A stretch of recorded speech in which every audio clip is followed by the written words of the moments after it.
সম্প্রতি একটা বিষয় নিয়ে আপনাদের সামনে আলোচনা।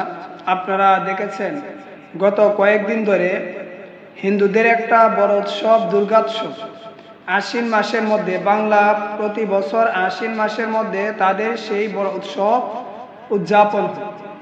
কিন্তু সেখানে কিছু রাজনৈতিক ব্যক্তিত্ব রাজনীতি ফায়দা হাসিল করার জন্য, সামান্য কিছু ভোট কালেকশন করার জন্য তারা দলীয়ভাবে তাদেরকে সমর্থন করে, দলীয়ভাবে তাদেরকে আর্থিক সহযোগিতা করে এবং ওয়ার্ড পর্যায়ে যে নেতা কর্মীরা আছে তাদেরকেও তারা এরকম দিক নির্দেশনা দিয়ে থাকে যে তোমরাও তাদেরকে আর্থিকভাবে সহযোগিতা করো, তাদের খোঁজ খবর নাও এবং তাদের মন্দির পাহারা দাও।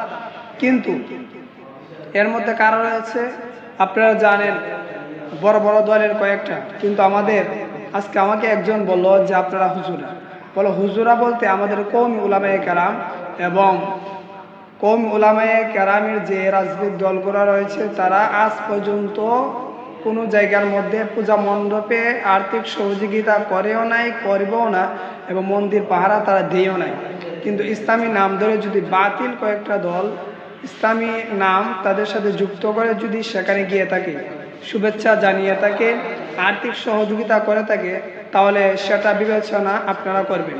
কিন্তু আমরা যাই নাই, আমরা সমর্থনও করি না। কেন? পূজার মধ্যে তারা কি করে? আল্লাহ তাআলার বিরুদ্ধাচরণ করে, আল্লাহর সাথে সম্পর্ক স্থাপন করে। তাহলে আপনার বাবার সাথে যদি কেউ দুশ্মনী করে, আপনার বাবাকে কেউ অসম্মান করে, আপনার মাকে কেউ অসম্মান করে, বউকে স্ত্রীকে কেউ যদি অসম্মান করে, তাহলে অবশ্যই আপনি তার সাথে সম্পর্ক রাখবেন না, তাকে আর্থিক সহযোগিতাও করবেন না, তার ভালো হোক সেটা চাবেন না। কিন্তু যেই জায়গার মধ্যে সবচেয়ে আল্লাহ রব্বুল আলামিন ওই আল্লাহর সাথে তারা শরিক করে, শিরিক করে, আল্লাহর সাথে শরিক সাব্যস্ত করে, আল্লাহর বিরুদ্ধাচরণ করে, সেখানে গিয়ে সামান্য কিছু রাজনৈতিক ফায়দার জন্য আপনার ইমানকে আপনি বিক্রি কিভাবে করে দিচ্ছেন? আপনার বাবা থেকে কি আল্লাহ তাআলার সম্মান কম? মা থেকে সম্মান কম? অথচ মা বাবা গোষ্ঠীর কারণে আপনি সব সময় দ্বন্দ্ব লেগে থাকেন, তার সাথে কথাবার্তা বিয়ে শাদীর মধ্যে যাচ্ছেন না, অনুষ্ঠানে দাওয়াত দিচ্ছেন না।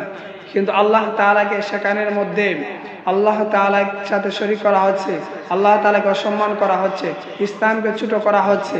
সেখানে আপনি দিনের পর দিন তাকে সহযোগিতা করছেন আর্থিকভাবে এবং পাহারা দিচ্ছেন, সেখানে তাদের সাথে খাবার খাচ্ছেন।